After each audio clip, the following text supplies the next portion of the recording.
ভাই নকশা খোল তাড়াতাড়ি। আরে নকশা জলদি বল, খাজানা কোথায়? ওই যে দেখো দরজা। চল ভাই যাই। এই দরজা দিয়ে যেতে হলে তোমাদের একটা প্রশ্নের উত্তর দিতে হবে। বল তো বলো, দুনিয়ার ভিতরে সব থেকে মিথ্যেবাদী লোককে? আরে এ সবচেয়ে মিথ্যেবাদী। ভুল উত্তর, সঠিক উত্তর হলো নেতা। এবার তোরা এই দরজা দিয়ে কোনোদিনই যেতে পারবি না। আমরা এই দরজা দিয়ে তো যাবো। কি করে? এইভাবে। আরে আরে দাঁড়া, তোরা একে গুলি মারিস না। আরে শালা তুই চুপ কর। চল ভাই এবার যাই আমরা। হ্যাঁ ভাই, ওই দেখ খাজানা। দাঁড়াও, আমি থাকতে এই খাজানা তোমরা কোনোদিনও পাবে না। তাহলে মর এবার। আচ্ছা তাহলে নিয়ে যাও।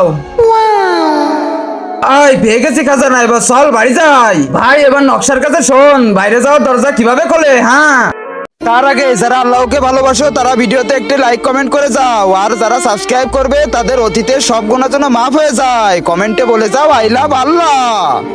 আরে নকশা বল, বাইরে যাওয়ার দরজা কিভাবে খোলে?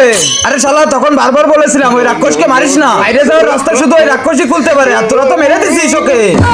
আরে ভাই আমরা তো ফেসে গেলাম এখানে।